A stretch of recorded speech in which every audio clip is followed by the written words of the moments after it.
Hi guys, good morning. দেখো আমি সকাল সকাল রেডি হয়ে কোথায় যাচ্ছি দেখো।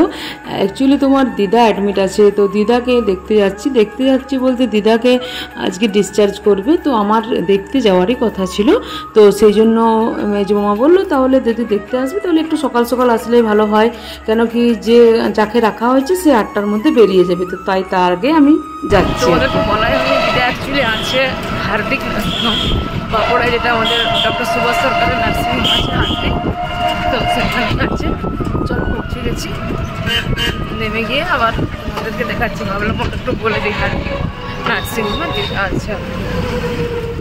দেখো এই নার্সিংহোমটা দেখলেই না আমার ভিতরটা কেমন হু হু করে কেঁপে ওঠে, কেন জানি না।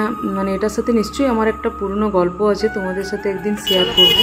হার্দিকে উপরে আছে 212 সামথিং হবে কিছু। দিদার কাছে ঢুকে গেছি, আর এই মাসি ছিল দিদার কাছে। মাসি একদম পুরো বাড়ি যাওয়ার জন্য একদম পুরো হয়ে গেছে।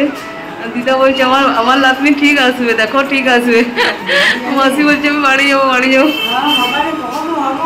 দিদা এখন কেমন আছো? সেটা তো বুঝতে পারছি, তোমার জন্য মা কাঁদছে আর কাঁদছে, সবাই কান্নাকাটি শুরু করে। দেখো অল প্রসেস ডান, মানে যেগুলো হয় আর কি, বিলিং টিলিং সব কিছু ডান। এবার ওরা চ্যানেলটা খুলে দিচ্ছে, এবার দিদাকে নিয়ে বাড়ি যাব। আর মামা ভাই সবাই এসে গেছে, ওরা অনেকক্ষণ আগে এসছে, তো আমরা একটু বসে গল্প করলাম। তারপর সব প্রসেস হওয়ার পর এবার দিদাকে বাড়ি নিয়ে যাচ্ছি অবশেষে। আর দিদাকে বলছি দিদা তুমি খুব খুশি? দিদা বলছে মানে ভয় করছে, দিদার একটা বাড়ি যেতেও ভয় লাগছে। আর জানো তো দিদাকে না জোর করে নাইটি পরানো হয়েছে, একদম যেতে চাইছিল না, বলছে না আমাকে শাড়ি দে ওই দে। আমি একটু ধমকিয়েছি, বললাম না তোমার দেখেই কেমন একটা কষ্ট লাগছে, মনে হচ্ছে পায়ে লেগে যাবে, আজ যাবে। তো বললাম চলো, নেমে গেছি। এবার গাড়িও এসে গেছে, বাড়ি এখান থেকে খুব জরুরি 4 থেকে 5 মিনিট। তো দেখো বাড়ি পৌঁছে গেছি। আর বাড়িতে পৌঁছে দিদা দেখছি একটু লেড়বেড় করছে, যেটা হয় দেখবে। তো দেখো ভাই মাসতো ভাই দিদাকে একদম কোলে তুলে নিয়ে চলে এসছে। তো এটা তো মানে দিদা খুব মানে কি বলবো, ছাড় নামা করছে। তো ও বলছে না চলো তোমাকে আমি কোলে করে নিয়ে চলে যাচ্ছি। একটা লিফট অ্যান্ড ক্যারি চ্যালেঞ্জ হয়ে গেল আর কি।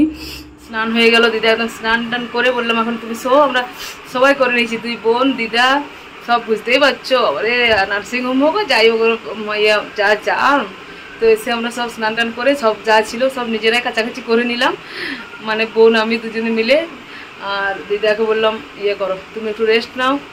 দিদার শরীর খুব একটা যে ভালো ট্রিটমেন্ট হলো হার্দিকে মনে হচ্ছে না। দিদা কেন কি কন্টিনিউ বলছে না আমার পেটে এরকম প্রবলেমটা লাগছে। তো আমার মনে হয় জীবন সুরক্ষা ট্রিটমেন্টটা পিসে মশার করেছিল আমার মনে হচ্ছে, জানি না, যদিও এগুলো সম্বন্ধে আইডিয়া নেই।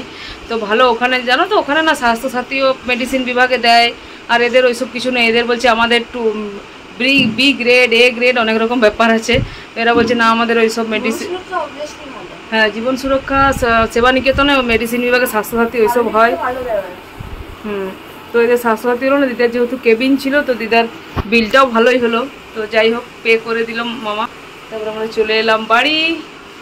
চলো এবার দিদাকে বলছি একটু সাবধানে থাকো। দিদা না প্রচণ্ড টেনশন করে, কি যে এত টেনশন করে, সবাই দিদাকে ওইটাই বকছে ফোন করো, টেনশনের জন্য তোমার এই বেশি বাড়াবাড়ি এইসব হচ্ছে। কিন্তু যাই হোক বলেও পারা যায় না যে টেনশনটা একটু কম করো, বলে পারা যায় না দিদাকে। আর ভাই দেখলে ভাই দিদাকে একদম কোলে করে নিয়ে চলে এসছে। দিদাকে আমি বলছি দিদা দেখো তুমি যে বলো, দিদা বলে আমার খুব বয়স হলে যা হয় দেখবে একটু অভিমান বেশি হয় একটুতেই, দেখো তোমাকে কত ভালোবাসে তোমার নাতি, তোমাকে কোলে একদম তুলে নিয়ে চলে এলো।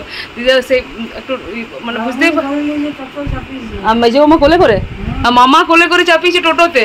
আর মেজো মামা মানে দিদা যেখানে থাকে আর কি মেজো মামার বাড়িতে, তো মামা নিয়ে গেছে কোলে করে তুলেছে টোটোতে। আর ভাই কোলে করে আমার নিয়ে এলো দিদাকে, কি সমস্যা। তো চলো যাই হোক, একটু ভালো লাগছে মনটা। দিদা হসপিটালে ছিল, খুব খারাপ লাগছিল, একটু ভালো লাগছে, কিন্তু আরেকটু ভালো হলেও ভালো লাগতো খুব। যে দিদা বলছে আমি বেশ একটা ভালো লাগছিল শরীরটা। তো অনেক ধরো স্লাইন ইঞ্জেকশন মেডিসিন অনেক কিছুই চললো। তো এখন আজকে বলেছে কাঁচা পোস্ত আর কাঁদালের ঝোল খাবো। দিদা কাঁচা পোস্ত কাঁদালের ঝোল দিয়ে ভাত খাবে, মাইমা করছে রান্না। আর আমরা এই যে চলছে এখন গল্প।